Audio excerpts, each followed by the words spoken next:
Beliau mengatakan arba'atun talabnaha fi arba'atin fa akhtana turqaha fa wajadnaha fi arba'atin. Ada 4 hal yang kita ingin meraihnya, hingga akhirnya untuk meraih 4 hal ini kita melakukan 4 hal tapi salah. Nggak taunya yang benar ada di 4 hal.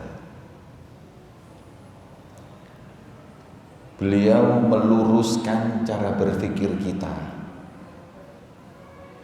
karena 4 hal ini adalah tujuan kita semua. Cita-cita dan keinginan kita mendapatkan 4 hal ini. Tapi 4 hal ini kita raih, kita tuntut selama ini dengan cara yang salah. Padahal yang benar itu caranya ini. Apa 4 hal tersebut? Yang pertama, tolabnal ghina. Kita semua ini pengen kaya. Kita semua pengen kaya. Pengen kaya nggak apa-apa, asal caranya benar, asal mendapatkan dengan cara yang benar. Pengen miskin juga nggak apa-apa, kalau memang kekayaan itu justru membuat kita jauh dari Allah, atau karena harta itu nggak ada nilainya di mata kita, maka kekayaan bukan jadi tujuan. Seperti para nabi, para rasul, ada yang memilih kaya, ada yang memilih miskin. Yang memilih miskin Nabi kita Muhammad. Beliau sendiri yang mengatakan Allahumma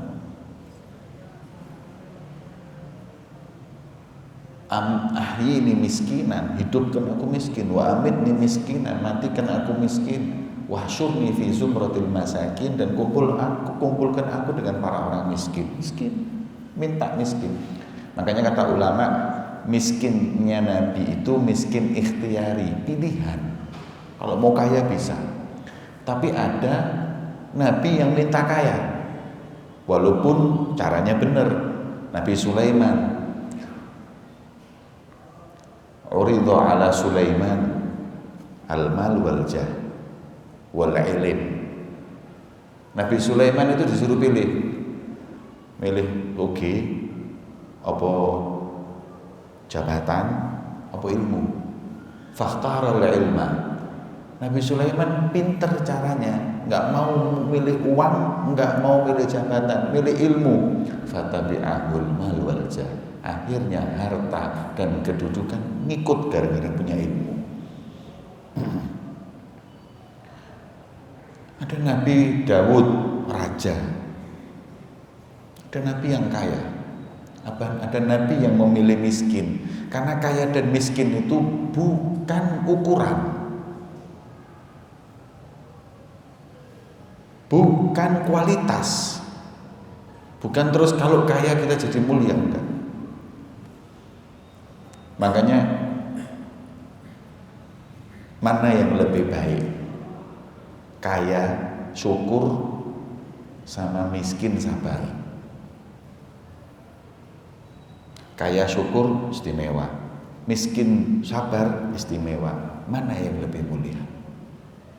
Al-Imam Al-Ghazali dalam kitabnya Minhajul Abidin menyebutkan tentang ini.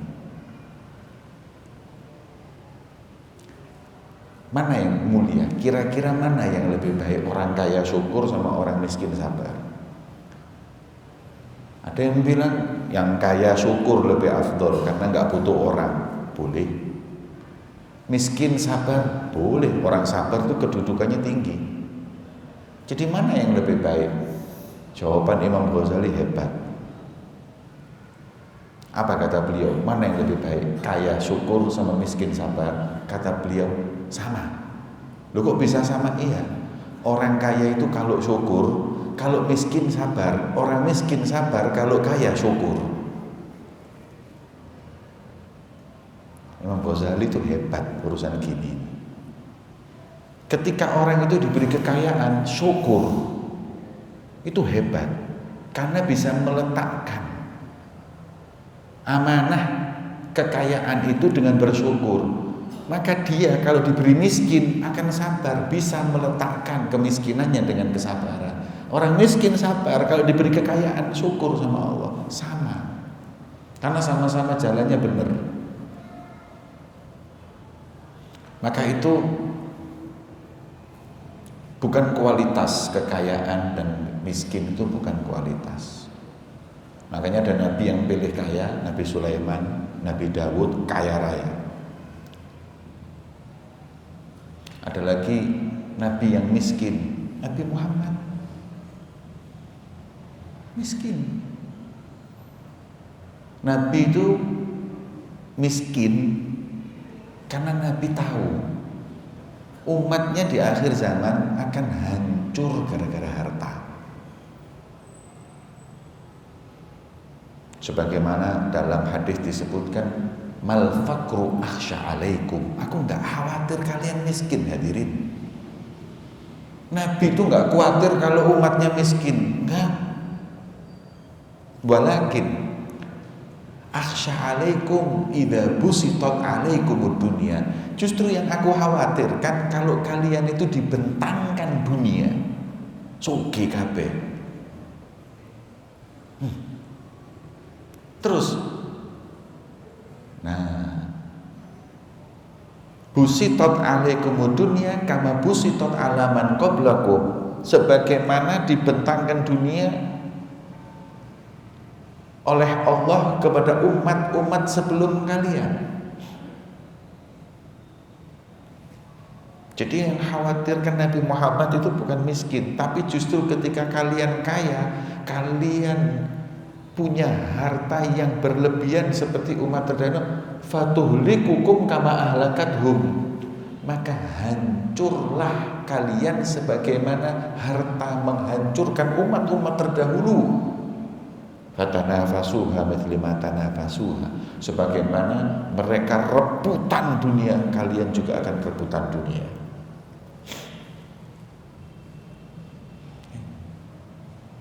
Makanya Nabi itu memberi contoh kemiskinan. Kalau Nabi itu kaya, waduh berat mana. Nah, Nabi melarat ya, kula kali sampean gak ono sing gelem melarat kok. Napa meneh Kanjeng Nabi nobe, waduh. Delok nang dalile wong-wong iku lak ngono ah. Saiki ngene ae. Kita ini kan mau ikut sunnahnya Nabi yang enak-enak tok. Sunai Nabi ku poso gak tahu ninggal, gak tahu. Sunai Nabi gak pernah ninggal bangun malam, gak tahu. Gak ono sing terus tangi bengi ngomong sunnah iki yang mulai gak ono. Tapi nek pengen rabi maneh sunnah. Nek malam Jumat geret bojone malam Jumat sunnah. Sunnah iku pokoknya urusane syahwat. Malam Jumat rabi maneh iku baru sunnah. Iya. Tapi sunnah yang lainnya ditinggal. Ki seneng ibu-ibu libur. Minggu ngarep tambahke sing hadir ibu-ibu. Nggih. Jadi Nabi memberi contoh kepada kita karena tahu umat ini nanti merosotnya bukan karena teknologinya merosot. Umat ini merosotnya karena cinta dunia. Saya pernah diskusi sama dokter. Kula niki nate ngajar dokter-dokter. Dokter-dokter lah bacaannya tentang peradaban Islam, bagaimana Khawarizmi, Ibnu Sina. Jadi bapak kedokteran, bapak matematika, hebat-hebatnya di zaman Abbasiyah. Al-Jabar, ini wong top-top kabeh yang menemukan ini, menemukan lensa. Wong barat-barat ini nyontoh wong Islam kabeh. dikembangkan, tapi penemuan ini aslinya ada di zaman Abbasiyin, waktu keemasan sejarah keemasan Irak. Keemasan Irak. Islam waktu itu ibu kotanya di Baghdad. Nah, dia bilang seperti ini, merosotnya umat Islam ini karena pendidikan yang merosot, teknologi kalah, hancur. Teko endi? Dari mana? Dalilmu itu apa? Dalilmu apa? Ya umat Islam sekarang nggak disegani. Umat Islam sekarang merosot karena kalah teknologi, kalah canggih senjata. Umat Islam ini merosot karena jauhnya mereka dari Allah dan Rasulnya, bukan karena teknologi. Saya kasih contoh, kapan sejarah keemasan Islam? Bukan di Baghdad. Sejarah keemasan Islam ya waktu Nabi Allah, Nabi Muhammad ada. Apakah Nabi Muhammad ketika berdakwah itu sibuk membuat teknologi? Lawang waktu perang, Rasulullah itu ketika perang dan mengalahkan orang kafir itu hadirin lebih pintar daripada umat Islam dalam urusan teknologi dan pendidikan, sampai ketika ada asir tawanan perang itu yang mau dibebaskan dengan syarat ngajari 10 orang baca dan nulis. Bayangno, berarti umat Islam mau nulis gak iso waktu itu. Mereka bisa ajarono wong 10 mau nulis, kalau bisa sampean bebas. Dipinterkan sama Rasulullah. Maknanya dalam segi teknologi, dalam segi pendidikan mereka lebih baik, bisa baca, bisa nulis. Tapi menang kok. Rasulullah menang kok perang-perang. Terus menang. Berarti masalahnya bukan di teknologi. Masalahnya umat Islam sekarang ini terlalu tergila-gila dengan dunia. Agama itu nomor 10. Nomor 1 duit be jabatan. Demi uang dan jabatan apapun dikorbankan. Akidah dikorbankan, keyakinan dikorbankan segalanya. Kau satu-satu wis. Nek wis urusane pilkada, dukun di sing gak payu.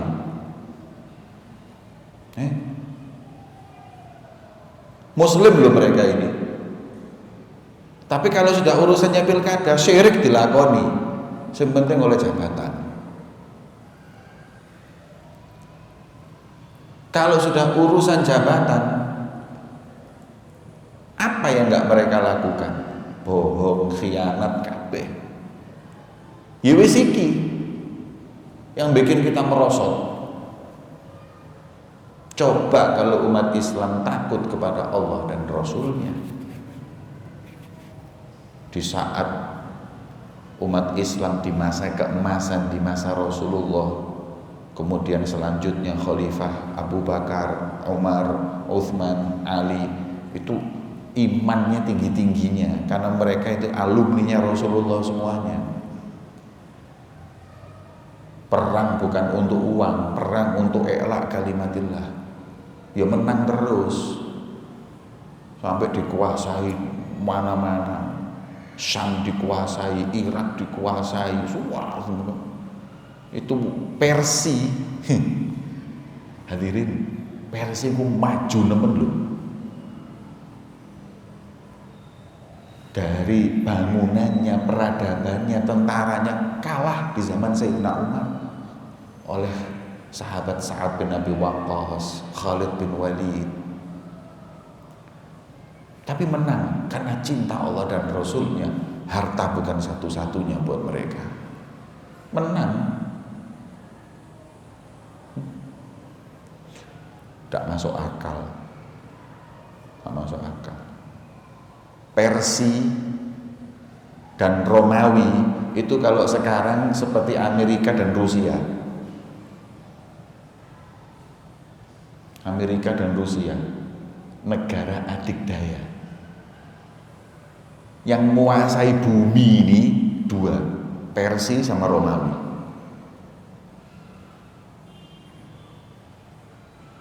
Ini perang dunia.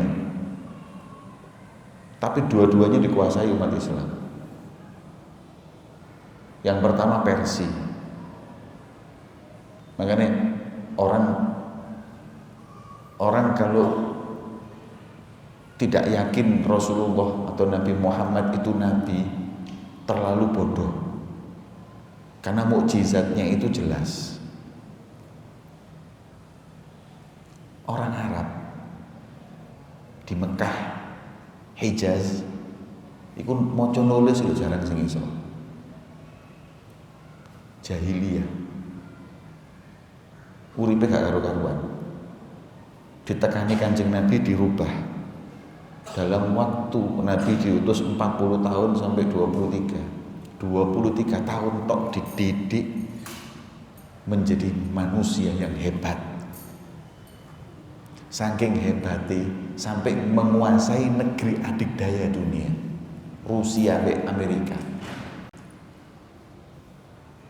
Sampean tak kei 50 tahun, tak dekek nang panjen lho. Didikan wong panjen, tak enteni 50 tahun, iso gak menguasai Rusia dan Amerika. Ini lebih parah dari panjen loh waktu itu. Bayang no, ojo panjen terlalu maju, berongkal,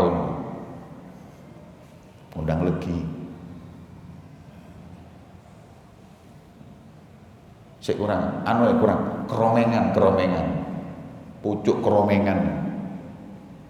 Mungkin nggak dididik 200 tahun bisa menguasai Rusia itu orang keromengan. Sopo sing iso? Nabi Muhammad sing luwih parah tekok keromengan itu.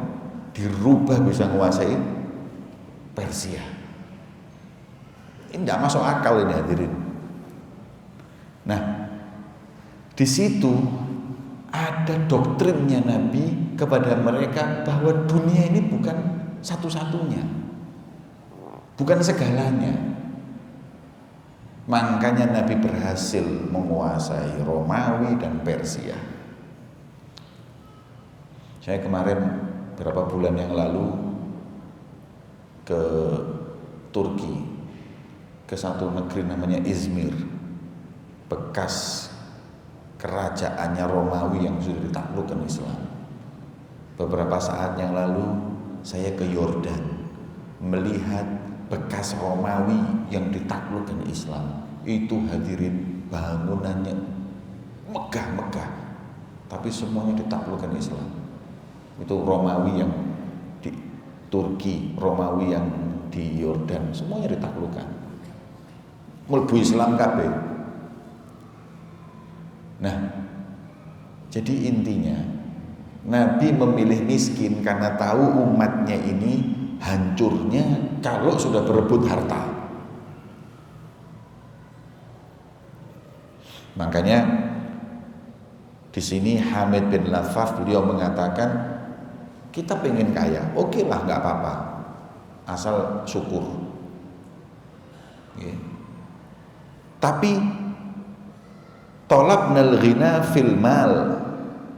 Tapi kekayaan itu nggak taunya bukan di harta. Bukan mengumpulkan harta terus jadi kaya, enggak taunya kekayaan itu justru qanaah. Ketika kita merasa cukup, baru kita kaya. Enggak sedikit orang sudah kaya enggak merasa cukup. Wong sugih duwike 1.500 triliun. Ndak berhenti cari dunia. Diuber donya tok. Pikirannya duit tok. Iya enggak sugih-sugih. Enggak kaya-kaya hadirin. Ada orang mencari kekayaan bukan dengan harta, tapi dengan hati yang qanaah, maka berapapun yang dia dapat membuat dia puas, syukur dan kaya. Karena kita tahu kekayaan kan bukan cuma di materi, tapi kekayaan hakiki ada dalam hati. Ono wong sugih stres, ono apa akeh? Ono wong pas-pasan uripe enak. Berarti materi enggak satu-satunya. Ono sing sugih yo penyakitnya sugih pisan. Gak iso mangan apa-apa. Ono wong sugih mangane sego lemes iku mbek ndok godhog. Ono wong gak pati sugih mangane sate. Sak sunduk-sunduke ya disikat. Lah enak. Ono wong numpak motor regane 1 miliar, gak iso turu, stres. Ono sing numpak sepeda motor, nggo bojo mbek anake, bojo anake turu kabeh. Saya kemarin naik mobil, istrinya tidur, anaknya tidur, numpak sepeda motor turu, anak ambek bojone. Sepeda motor kena angin turu. Ada yang numpak motor saem Alphard itu gak bisa turu, stres. Ono sing spring bete regane 20 juta, gak bisa turu. Kon iki pengajian turu. Lha enak. Makanya jadi tamin sing turu jarno iki. Enggak di situ. Ya, makanya kalau kita cari kekayaan di harta, bukan di hati, enggak kaya-kaya kita hadirin. Mesti diterima takdir Gusti Allah. Yang penting ikhtiar. Yang penting ikhtiar. Cari jalan yang benar, yang diridhoi Allah Subhanahu wa taala. Yang kedua, tolak narrohah. Kita mencari ketenangan batin. Caranya fi tharwah, dengan makanan yang enak, rumah yang megah, mobil yang baik, supaya batin kita tenang. Fawajadnaha fi qillatil mal. Justru ketenangan itu ketika kita punya harta yang pas. Kalau kita punya harta yang lebih, mikir hilang terus.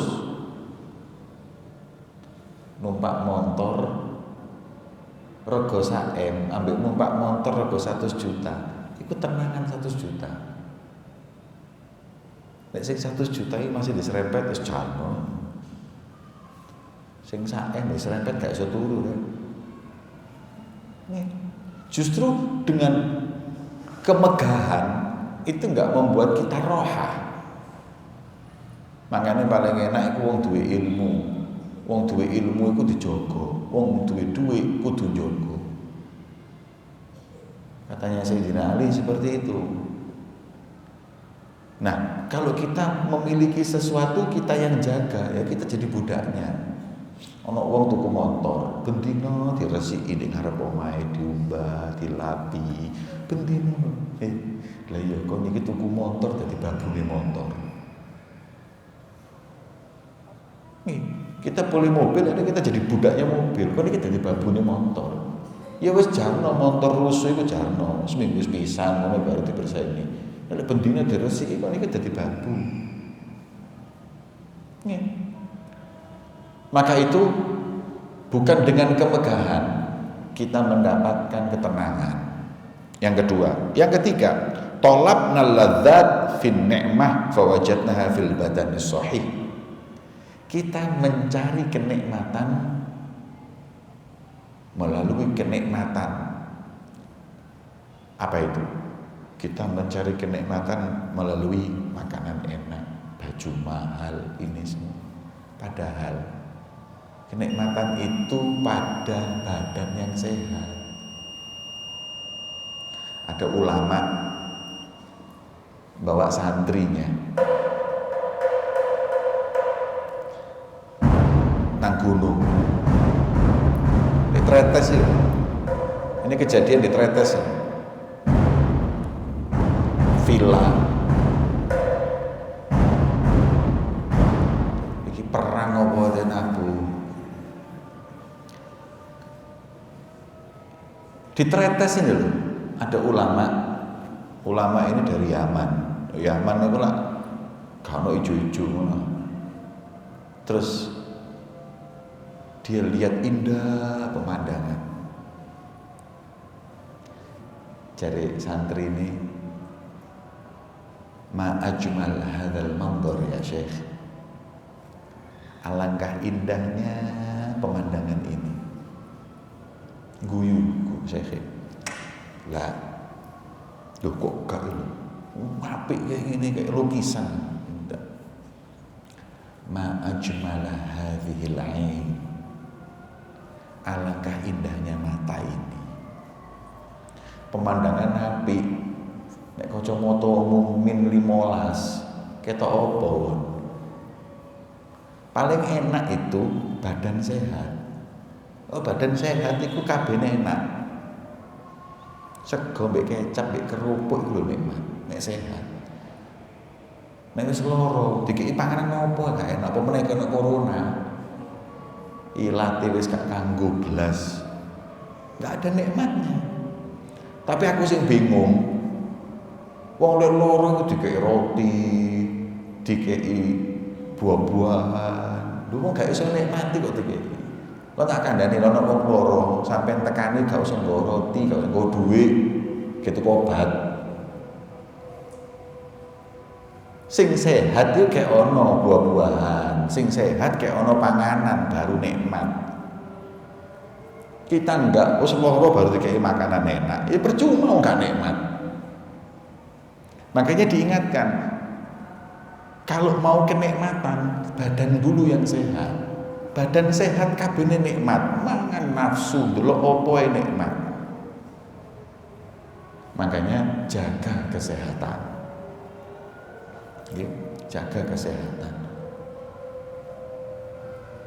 Makanan yang halal, yang sehat, itu semuanya bagian upaya kita menyehatkan badan. Dengan apa sehatnya badan? Di antaranya bangun malam ibadah, itu menyehatkan badan itu. Dan yang lain-lain. Terakhir, talabna rizqa fil ard fawajadnahu fis sama. Kita cari keliling yang namanya rizki di muka bumi ini. Padahal rizki itu bukan di bumi, di langit. Majelis itu rezeki. Saya sadar bahwa majelis itu memang mahal ketika pandemi. Biyen aku nganggep majelis ribuan itu biasa. Sekarang saya tahu larang tiba gara-gara 2 tahun lockdown gak mari-mari. PPKM, penurunan pendapatan kiai dan mubaligh.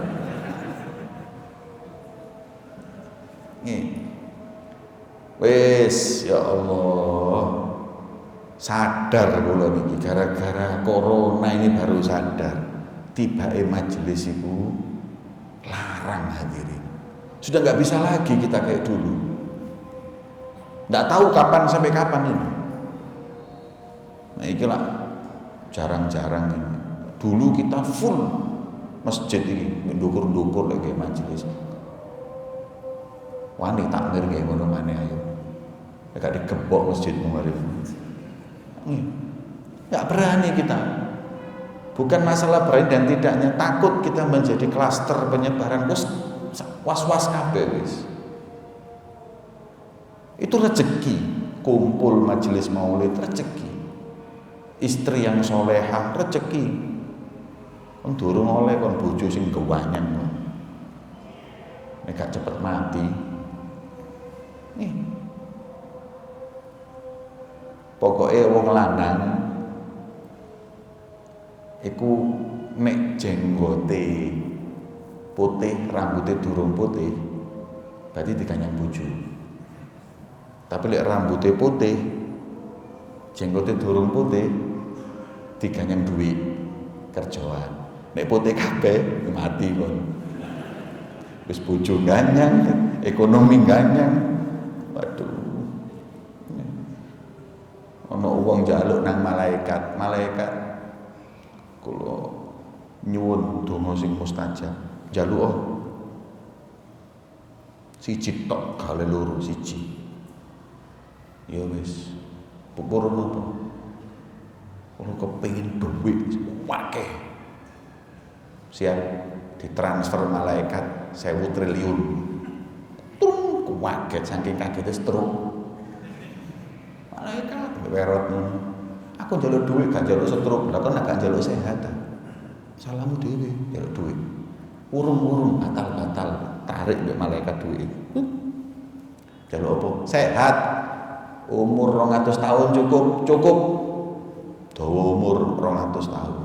Rezekine seweret mbambong 200 tahun. Jare wong malaikat, wis patenono aku ae urip kaya ngene.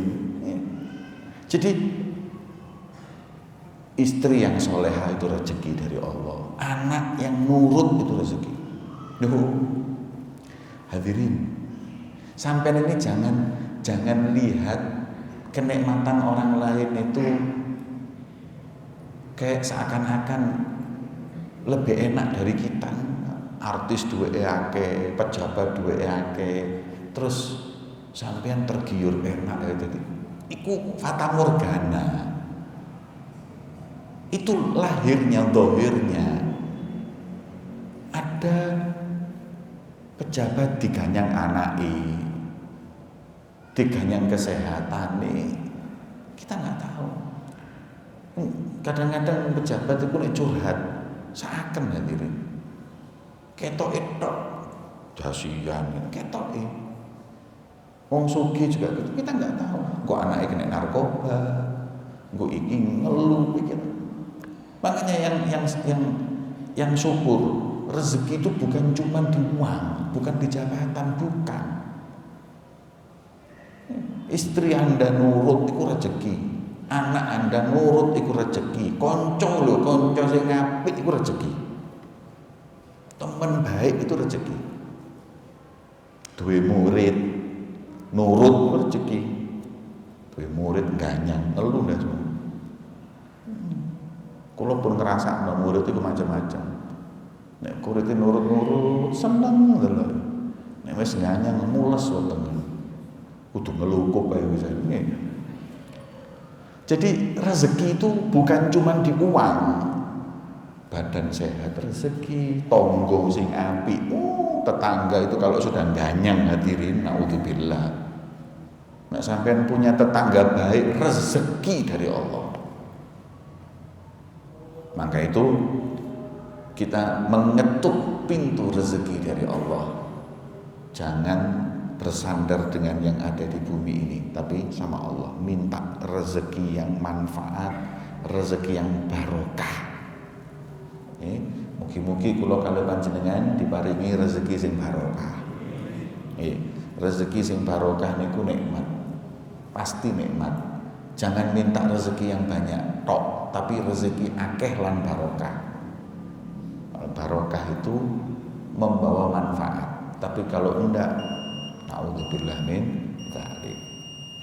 Ini yang dapat saya sampaikan. Mugi-mugi membawa manfaat untuk kita semua di dunia wal akhirah. Wassallallahu ala sayyidina Muhammadin wa ala alihi wasallam. Walhamdulillahirabbil alamin.